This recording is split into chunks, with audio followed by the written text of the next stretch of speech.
Eh, Nah, ini tadi ada tentukan hipotesis. Nah, hipotesisnya itu based on claim ya. Klaimnya itu pernyataan yang disampaikan oleh yang menyatakan pendapat, bisa perusahaan atau bisa penulis ya.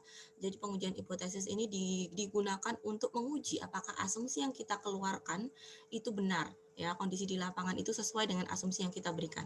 Untuk membuat sebuah asumsi kita nggak sembarangan karena pasti ada teori yang mendukung. Teori yang mendukung itu berarti ya udah sesuai dengan kajian apa yang sedang kita kaji. Kalau yang kita kaji terkait dengan motivasi berarti teori psikologi, teori motivasi, terkait dengan ekonomi berarti teori ekonomi, dan yang lain-lainnya. Ya, terkait dengan pajak berarti teori terkait dengan perpajakan. Oke, H0 itu berarti yang mengandung tanda sama dengan, HA itu berarti yang mengandung tidak sama dengan. Jadi versusnya ya, lawannya. Kemudian langkah yang kedua adalah menentukan alfa. Ya, alfa itu adalah level of signifikansi ya. Kemudian itu adalah presentasi errornya ya, atau kalau misalkan level kepercayaannya 1 minus alfanya, level kepercayaan itu berarti misalkan 95%, 90%, 99% itu adalah tingkat kepercayaan. Saya yakin atas keputusan atau kesimpulan yang saya ambil sekian persen dari 1 minus alfa. Nah, yang perlu diperhatikan untuk alfa di sini adalah alfa nanti akan digunakan untuk mencari critical value atau titik kritis gitu ya. Nanti alfa ini kita lihat dulu dari hipotesisnya. Kalau dia sama dengan berarti dia pakainya two way. Kalau kurang dari sama dengan atau lebih dari sama dengan berarti pakainya one way. Kalau two way berarti alfanya harus dibagi 2. Itu ya, berarti alfa per 2. Kalau one way cukup alfa saja. Oke. Itu yang perlu diperhatikan. Jadi untuk menentukan alfa, alfa di sini besarnya alfa, untuk menentukan titik kritisnya tergantung dari alfa.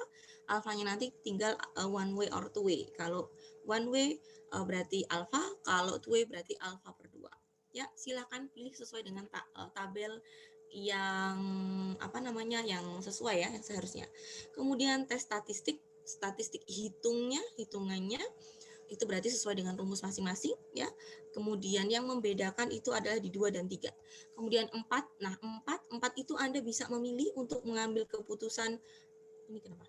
Reject atau fail to reject ya. Fail to reject H0 dengan membandingkan poin 2 dan poin 3 Anda bisa memilih critical value atau P value.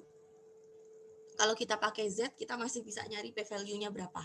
Tetapi kalau kita pakai T, masih bisa dicari P value-nya berapa. Tapi kalau yang lain ya, T, kemudian Chi square, dan yang lain-lain itu cukup susah untuk menggunakan P value kalau kita hanya bisa memperkirakannya. Memperkirakan saja. Oke, angkanya lebih dari 0,01, tapi untuk yang exactly-nya, untuk yang value sebenarnya atau probabilitas yang sebenarnya tidak bisa kita cari. Bisa dilakukan dengan menggunakan tool, salah satunya telah kita coba adalah pakai SPSS ya. Jadi Anda bisa pilih pakai critical value or p-value. Kemudian baru diberikan kesimpulan. Nah, kesimpulan ini harus benar-benar keluar dari kata-kata yang mengandung statistika atau yang bisa diterima oleh awam. Ya, kata-kata kalimat-kalimatnya kalimat-kalimat yang umum. Oke, ada satu rata-rata dan satu proporsi. Ini rumusnya ya. Berarti kalau proporsi jelas pakai Z, berarti tabelnya adalah bisa Z positif, bisa Z negatif. Syaratnya, requirement-nya perlu diperhatikan, NP-nya harus lebih dari sama dengan 5 dan NQ-nya lebih dari sama dengan 5.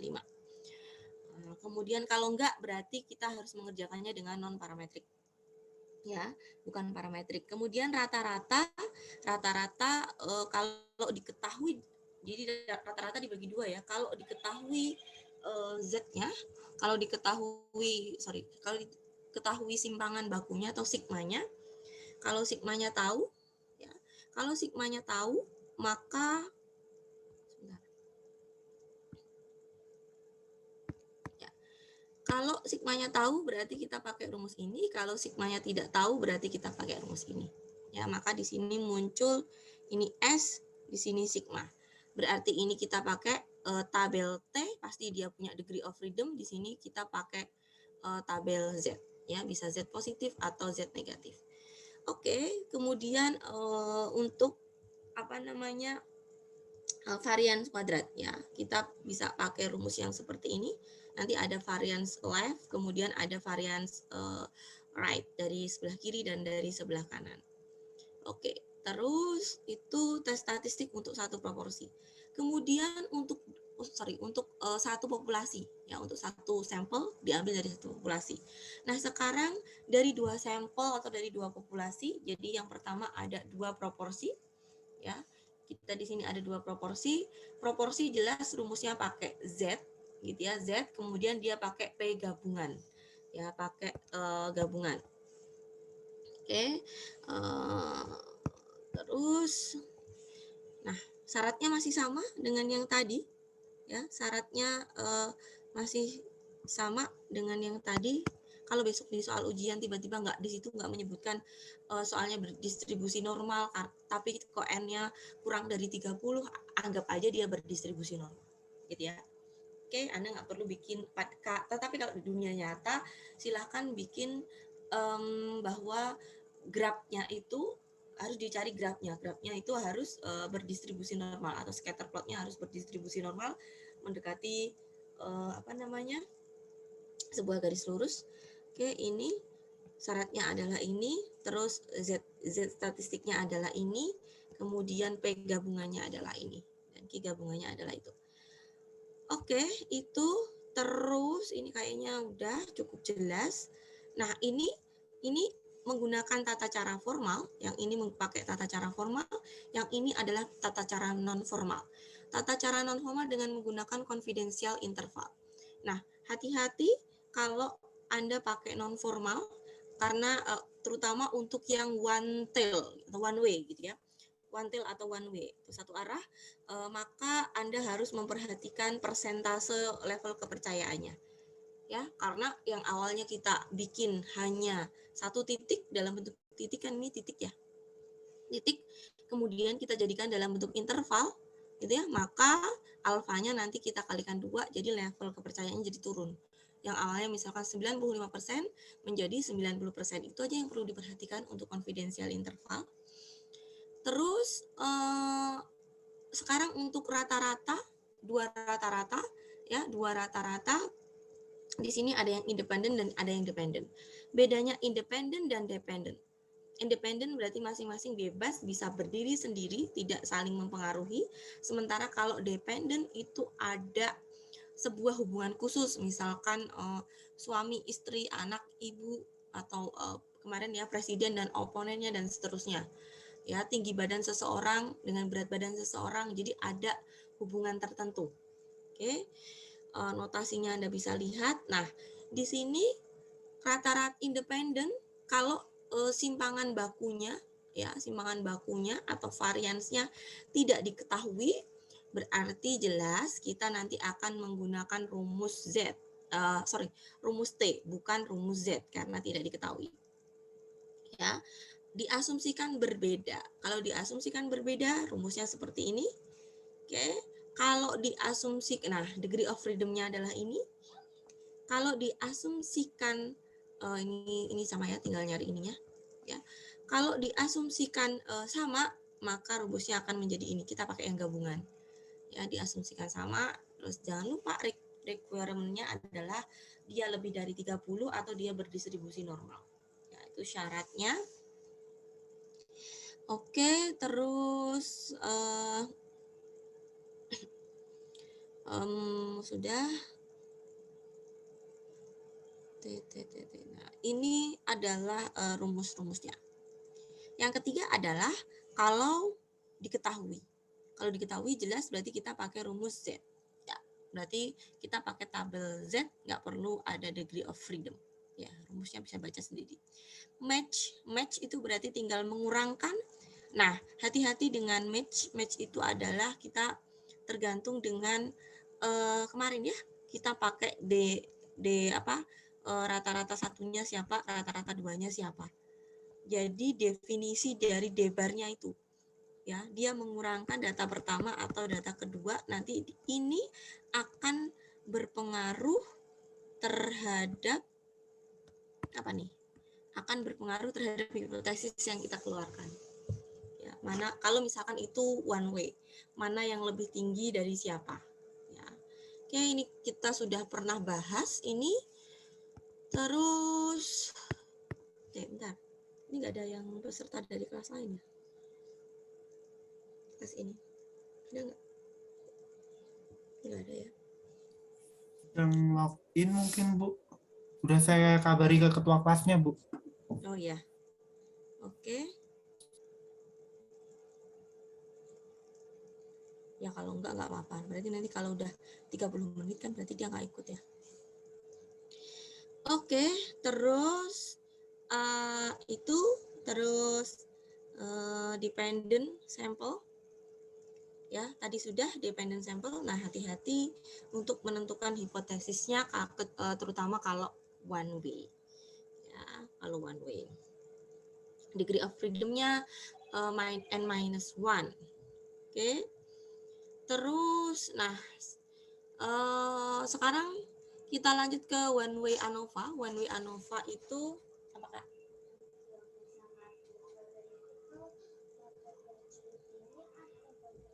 boleh pakai itu aja nggak apa-apa. Oke, maaf. Terus one way ANOVA equal sample ya, size n ya. Jadi dianggap asumsinya size-nya untuk setiap sampelnya itu sama. Ada juga yang rumus untuk size-nya berbeda ya, tapi tidak saya sampaikan. Nah, kalau yang tadi independent dan dependent tadi itu adalah kemarin ya, kalau kita pakai SPSS kita pakai yang ada independent, ada dependent, kemudian ada compare mean gitu ya, membandingkan rata-rata. Nah, kalau kita diminta untuk membandingkan rata-rata lebih dari 2, minimal 3 ya, 3 rata-rata atau lebih, maka seperti ini hipotesisnya.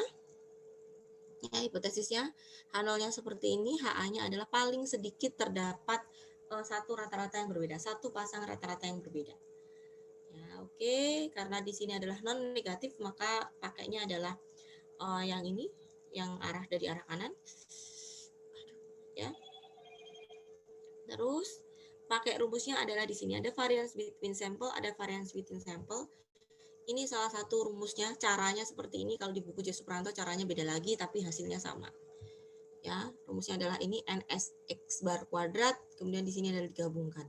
Kalau di sini di rata-rata dulu, rata-ratanya di rata-rata baru kita mencari varians dari rata-ratanya.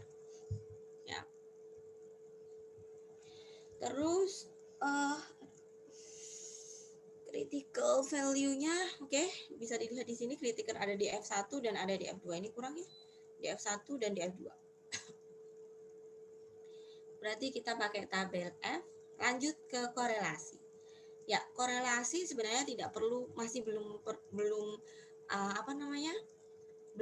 nggak apa-apa kalau nggak ditentukan siapa X dan siapa Y, siapa variabel bebasnya dan siapa variabel terikatnya, nggak masalah gitu ya. Nah, kecuali nanti kalau misalkan sudah ke regres ya, sudah melakukan prediksi, nah baru bisa ditentukan. Walaupun ketika di lapangan nanti sudah ditentukan mana X-nya, mana Y-nya. Ya. Kemudian langkah yang pertama, kalau tidak diketahui dia berdistribusi normal, maka selidikilah apakah dia mendekati garis lurus atau tidak. Kemudian kalau diketahui ada outlier, nah kalau distribusi normal itu udah ngecek ya ada outlier atau tidak. Ada outlier atau tidak. Ya kalau ada outlier maka harus di remove. Oke. Nah, rumus rho ya. Ininya adalah rho untuk di populasi, rho untuk di sampel adalah R. Rumus korelasi statistik, rumus statistiknya adalah ini, rumus pertama. Atau rumus kedua Anda ini, terserah Anda mau pakai rumus pertama silahkan, mau pakai rumus kedua silahkan pada saat ujian nanti. Hasilnya sama-sama, paling bedanya hanya di pembulatan aja. Ya. Terus menginterpretasikan ya, kalau ini titik kritis, berarti kalau di sebelah kanan atau di sebelah kiri titik kritisnya maka dia berkorelasi. Semakin mendekati angka 0 maka semakin tidak berpengaruh. Ya, semakin tidak memiliki pengaruh gitu, karena range dari R itu adalah dari 0 sampai dengan 1. Kalau Anda ngitung angkanya lebih dari 1, berarti jelas hitungan Anda sudah bisa dipastikan salah. Ya, kalau ngitung sama kayak kalau Anda ngitung simpangan baku terus hasilnya negatif, bisa dipastikan hitungan Anda itu adalah salah karena jarak itu ya nggak ada yang negatif gitu ya. Negatif itu hanya arahnya mundur atau maju. Oke, terus kalau ini Anda pakai rumus ini berarti nanti tabelnya adalah tabel yang digunakan untuk membandingkan adalah tabel Pearson.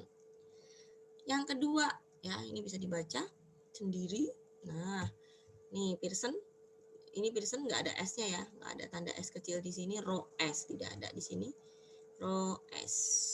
Oke, atau Anda boleh pakai rumus ini, ya pakai rumus T, ya silahkan aja.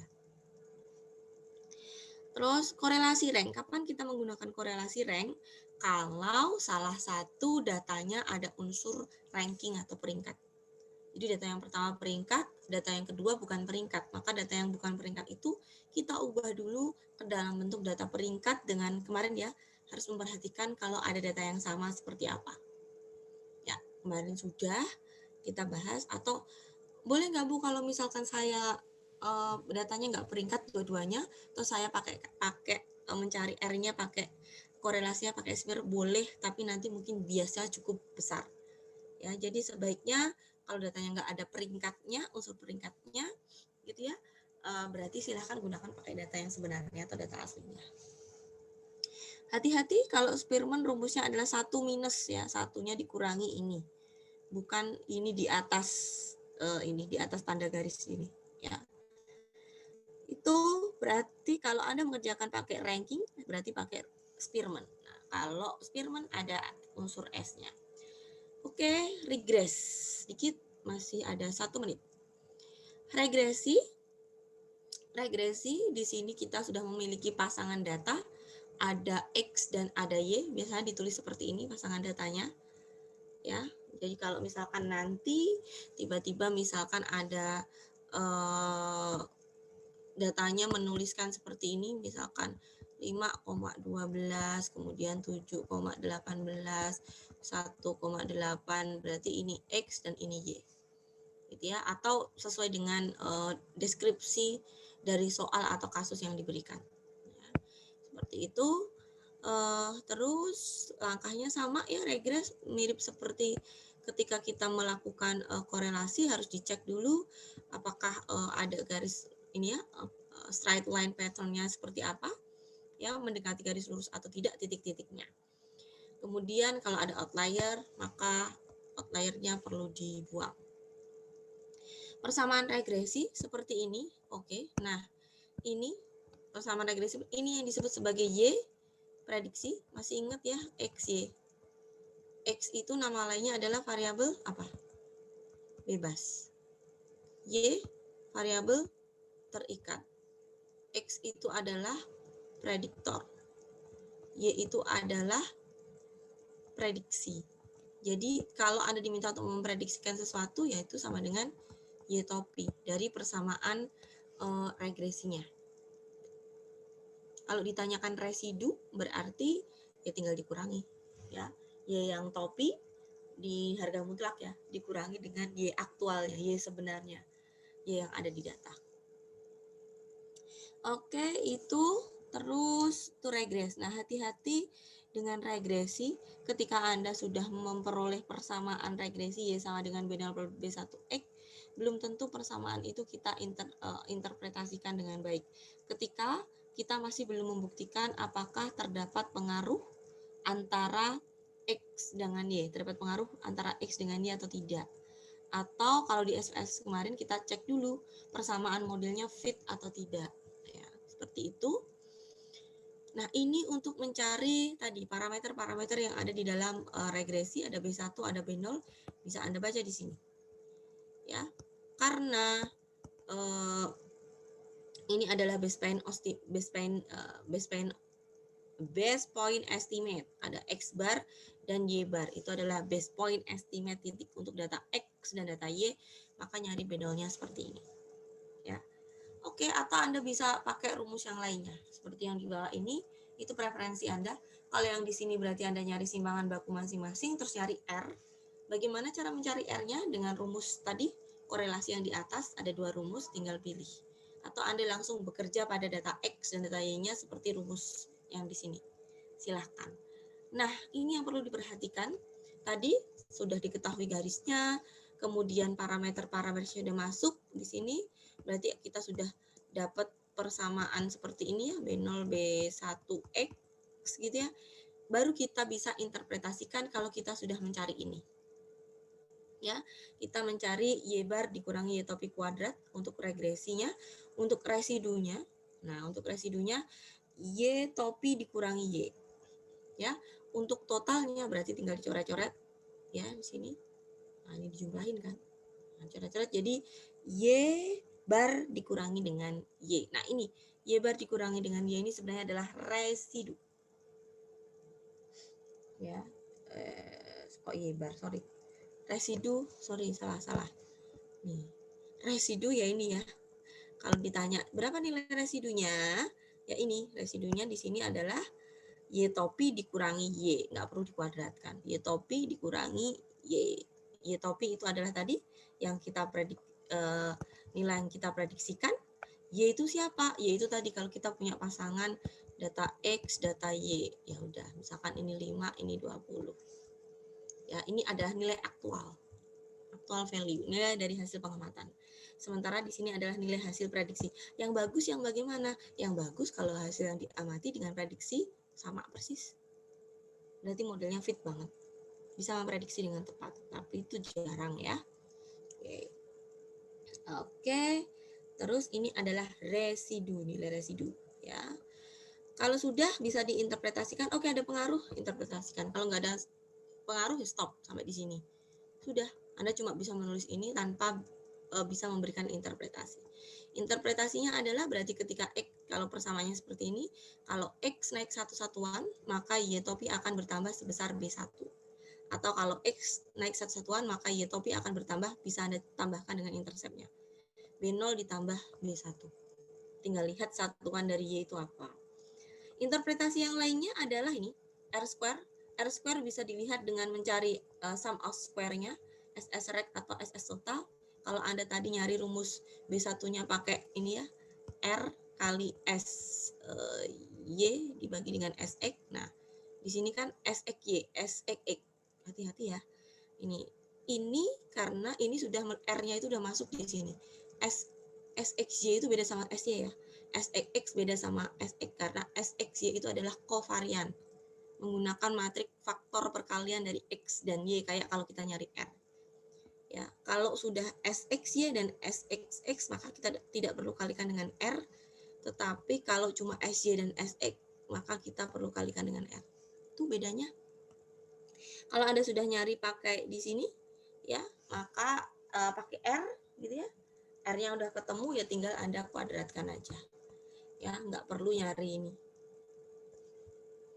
Oke, terus prediksi. Prediksi itu bisa dilakukan kalau angka yang ditanyakan dalam prediksi, X-nya itu masuk dalam range, ya masuk dalam range pada saat kita, pada saat kita membuat persamaan tadi. Ya, kalau lebih nilainya yang akan diprediksikan lebih dari range tersebut atau kurang dari range tersebut, maka kita harus membuat persamaan baru karena dia berada di luar garis. The last, terakhir, sudah lebih dari 6 menit. Oke, independence. Independence itu untuk kualitatif, ya, untuk data-data kualitatif, di mana data kualitatif itu datanya diperoleh dengan hasil dari menghitung. Ya, diperoleh dari kuesioner, dari hasil menghitung. Ya, di sini H0, row dan kolomnya independen. Independen itu nggak ada pengaruh atau bebas. Berarti di sini bisa dikatakan row-nya 0. Kalau di sini dikatakan row-nya tidak sama dengan 0. Ya, oke. Nah, ini ada observasi, data observasinya. Kemudian yang di bawah E-nya itu adalah data ekspektasinya. Untuk mencari ekspektasi E11 dicari dengan B1 kali C1 dibagi grand total. Untuk nyari E23 berarti B2 kali C3 dibagi dengan grand total. Itu baru nyari E. Kemudian Anda akan nyari C-square-nya. Ya, C-square-nya berarti O11 dikurangi E11 ya dibagi dengan apa tuh tadi? E11 dan seterusnya sampai O23 dikurangi dengan E23 dikuadratkan dibagi dengan E23. Berarti ada 1, 2, 3, 4, 5, 6 iterasi. Ada bentuk seperti ini itu sampai 6 kali. Baru ketemu chi-square. Chi-square, kalau udah ketemu chi-square maka bandingkan dengan titik kritisnya. Ya, berarti kalau di sini reject H0. Kalau di sini fail to reject. Oke, kalau reject berarti tidak ada hubungan, tidak ada pengaruh. Kalau reject berarti ada pengaruh, kalau fail to reject berarti tidak ada pengaruh, ya. Oke, berarti ada hubungan antara baris dengan kolom kalau di sini kesimpulannya. Nah, kemudian kalau ditanya bagaimana pengaruhnya, sebesar apa sih pengaruhnya? Kita bisa mencari batas atas tertinggi dengan R. R di sini adalah ini ya. R itu ini ya. Nih. Ya, dengan minimal baris atau kolom atau minimal row atau kolom ya, minimalnya. Jadi kalau kita tadi matriknya 2 kali 3, row-nya 2, kolomnya 3, berarti kita pilih yang paling kecil yaitu 2 ya. Oke, nah ini pengayaan. Kalau besok ada misalkan ya, ada soal yang seperti ini, Anda bisa menginterpretasikan misalkan ternyata dia berbeda. Ya, dia berbeda. Berarti kan Anda bisa menambahkan ini kalau berbeda. Kalau nggak berbeda ya sudah, nggak perlu dicari ini dong. Nggak berbeda ya. Kalau udah nggak berbeda ya udah. Kalau tidak ada pengaruh ya udah. Ya kalau tetapi ternyata ada pengaruhnya atau berbeda atau ada hubungannya gitu ya, atau dependent, Anda bisa lanjutkan dengan interpretasi ini ya, dengan mencari batas atas tertingginya ya. Kok hilang satu? Oh alah, di sini kembali. Ya, baru cari korelasinya sisi rumusnya seperti ini. N di sini adalah grand totalnya dan kemudian ini. Ya, baru kriterianya ini. Nah, kalau misalkan di soal korelasi yang sebelumnya Anda ditanya bagaimana korelasinya? Oh, korelasinya positif gitu ya. Positif. Apakah kuat ataukah lemah? Anda bisa menggunakan kriteria ini. Lemah, cukup, kuat. Lemahnya ini sumbernya dari J. Supranto. Saya lupa halaman berapa. Ya, silahkan Anda pakai ini. Saya lupa tahun bukunya berapa. Ya, berdasarkan tabel J. Supranto, gitu ya, ternyata diperoleh misalkan R-nya 0,865. Oke, berarti dia mempunyai hubungan 8 berarti di sini ya. Hubungannya adalah kuat. Ya, hubungannya adalah kuat positif. Ya, hubungannya adalah kuat positif. Kemudian Anda kemarin juga belajar interpretasi, walaupun itu pengayaan menurut saya penting, jadi di soal kuis saya adakan. Ya, ada. Jadi Anda baca output 1. Nah, siap-siap buka nanti materi itu. Oke.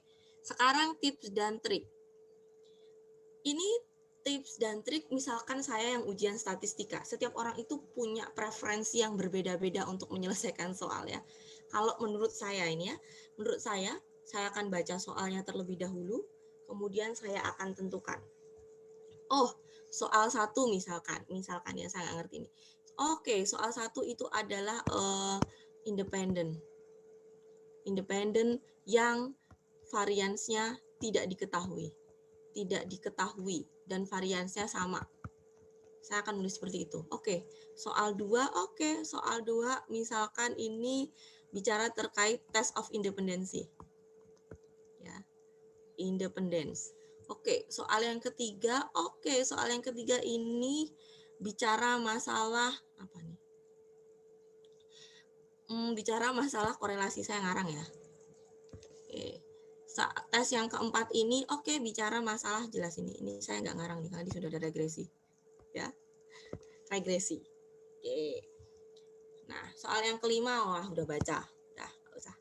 Anda bisa pilih mana yang paling gampang. Nah, dari sini Anda langsung udah pilih catatan yang berkaitan dengan independen yang khusus ini nih.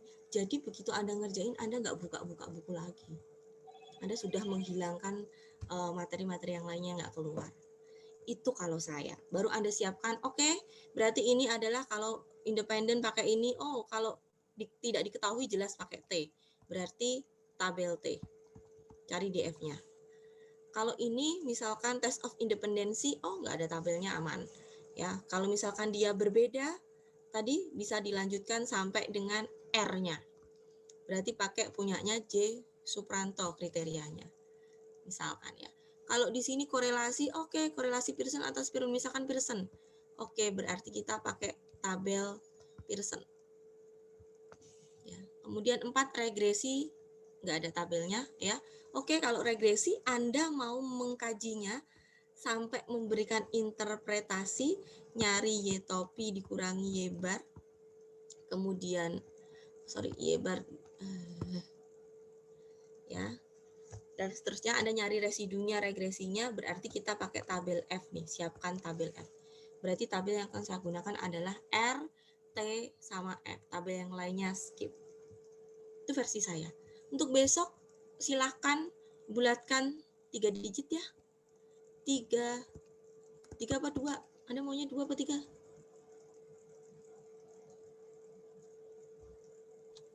2 aja, Bu. Enggak boleh. Oke. 2 aja, Bu, biar cepat Bu 2, nulisnya. Bu, biar nggak panjang. 2, sip. 2 ya. 2 digit. 2 digit karena Z-nya butuh 2 digit. Oke, 2 digit di belakang koma, kecuali untuk hitungan yang habis. Tahu ya hitungan yang habis dibagi? Misalkan habis dibagi, misalkan 3 dibagi 4 itu berapa sih? Ya, itu kan habis pasti 3 digit belakangnya ya. Ya, oke. Kalau habis dibagi silahkan gunakan ini full. Udah, Fadil sudah mulai pakai kacamata, udah resah sepertinya. Jadi kita sudah akan mulai kuisnya, ya. Oke, itu yang bisa saya sampaikan. Terus bentar, nanti itu udah lebih 15 menit, ya udah nanti saya kasih tambahan waktu ya. Jam 10 lebih. Pertemuan kita sudah kita selesai sampai di sini secara online. Nanti insya Allah kita bisa ketemu lagi di mata kuliah yang lainnya. Saya nggak tahu di PBB penilaian itu ada makroekonomi atau mikroekonomi, ekonometrika paling nggak ada, atau penelitian sosial lanjutan kayak nggak ada kurikulum. Jadi mungkin nggak akan ketemu dengan saya lagi, kecuali mungkin pembimbing KTTA yang bisa ketemu saya lagi. Itu ingat, UTS tinggal minggu depan, pekan depan. Jangan lupa jaga kesehatan, minum vitamin, nggak usah banyak keluyuran ya, di rumah aja ya. Terus kemudian tetap seimbangkan kesehatan fisik dan kesehatan mental. Jangan lupa untuk bahagia, jangan lupa untuk bersyukur.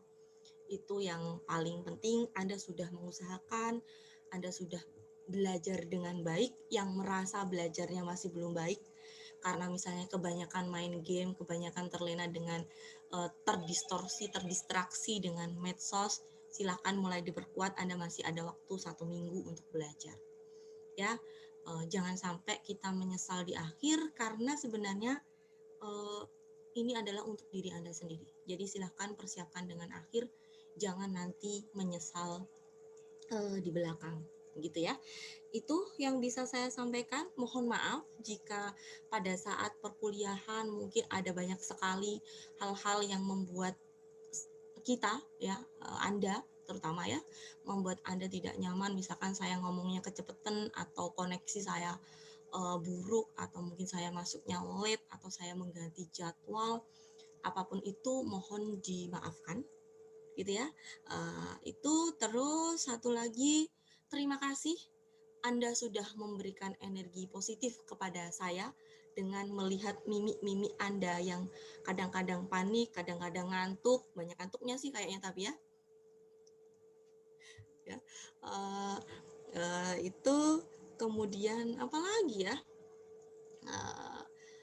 Itulah ya, pokoknya itu menurut saya itu, saya jadi agak terharu kalau kayak gini. Itu memberikan energi positif buat saya, yang misalkan saya kalau diem aja saya akan merasakan sakit. Kalau saya ngomong kayak gini, tersalurkan ke Anda 20.000 kata yang harus saya keluarkan ke Anda, termasuk ngomel-ngomel ke Anda, ayo ini nggak dikerjain dan seterusnya. Ya, sudah tersalurkan dengan baik, jadi itu bisa meredakan emosi saya. Itu yang bisa saya sampaikan. Jangan lupa Anda masih ada 1 tahun untuk belajar di sini. Usahakan dengan baik, karena apapun itu alasan Anda masuk di PKN STAN, karena itu sudah Anda pilih, maka Anda bertanggung jawab untuk menyelesaikan dengan baik. apapun kondisinya, ya. Nggak usah termakan isu misalkan nanti ditempatkan di mana, nggak di Kementerian Keuangan ataupun itu ya. Ingatlah rezeki itu pasti tidak akan tertukar. Ya, dimanapun Anda ditempatkan, saya yakin ketika Anda memiliki kapasitas yang baik, Anda bisa mengupgrade diri dengan baik, Anda bisa beradaptasi dengan baik dengan lingkungan yang baru, saya yakin pasti prestasi Anda nanti akan terus melejit seperti intan dan berlian. Saya berharap 10 atau 15 tahun lagi, atau nggak usah jauh-jauh ya, 5 tahun ke depan Anda bisa balik lagi ke sini untuk belajar lagi di sini, melanjutin S1 di PKN STAN, atau mungkin nanti ke depannya kita punya S2, Anda bisa balik ke sini, atau kalau tidak di PKN STAN, silahkan cari kampus-kampus yang lain, karena masih banyak kampus yang lainnya mungkin yang lebih baik dari PKN STAN. Jadi jangan merasa cukup berbangga diri untuk bisa masuk di PKN STAN. Bangga itu penting ya, proud, bangga kepada alma mater, institusi itu penting karena itu bisa memacu kita untuk lebih menyayangi atau mencintai institusi kita. Bangga itu penting, tetapi yang tidak baik adalah ketika Anda sudah bangga yang berlebihan, dan sekarang itu yang banyak terjadi. Terlalu berlebih-lebihan membanggakan diri sendiri hingga kita menganggap orang lain di luar sana itu lebih rendah daripada kita. Itu banyak ya dikeluhkan oleh para pejabat eselon 1 sehingga kita harus menyusun sebuah kurikulum gimana nih ya untuk pembangunan leader factoringnya. Itu yang bisa saya sampaikan. Mudah-mudahan Anda 15 atau 20 tahun yang akan datang Anda sudah menjabat, memiliki jabatan-jabatan tertentu ya, yang saya akan merasa bangga dan saya akan buka karena ini saya simpan juga di KCR. Saya akan lihat tuh di daftar nilainya. Oh, misalkan Miftahul jadi kepala KPP Madya. Misalkan ya, Jakarta 1. Wah, itu kan kebanggaan buat saya. Itu dulu mahasiswa saya loh. Gitu. Misalkan jadi atau jadi kepala bagian Pemda itu apa ya? BKD-nya, Badan Keuangan Daerah. Gitu ya. Ya, sesuai dengan inilah, sesuai dengan harapan Anda masing-masing. Itu yang bisa saya sampaikan. Jangan lupa Anda sudah berapa nih? 10 menit bersama Riani ya di luar materi statistika. Itu pokoknya tetap semangat, apapun yang terjadi, abaikan itu, Anda fokus ke depan untuk mencari ilmu sebanyak mungkin. Nggak hanya ilmu teknis, yang penting adalah ilmu hidup, life skill. Ini saya kayak nampar diri saya berkali-kali. Life skillnya, pandemi Anda agak sedikit berkurang ya life skillnya. Anda lebih banyak life skillnya di rumah. Bagaimana Anda mengkontrol adik saya butuh wifi, rame, dan seterusnya, itu kan termasuk life skill juga ya. Kalau di kampus kan berorganisasi, berdebat dengan temannya, berdebat dengan dosennya. Tapi hati-hati ya berdebat dengan dosen ya. Karena ada dosen, kalau saya sih oke-oke aja. Ya, saya sih oke-oke. Ada kritik saya silahkan. Ya, insya Allah nggak ada pengaruh ke nilai karena pure nilai saya ambil dari nilai tugas-tugas Anda. Itu yang bisa saya sampaikan. Tetap semangat, masih ada waktu 1 tahun untuk memperbaiki diri terkait dengan akademis di PKN STAN. Itu yang bisa saya sampaikan. Gitu ya. Oke, cukup sekian dari saya. Ada yang mau dinyatakan atau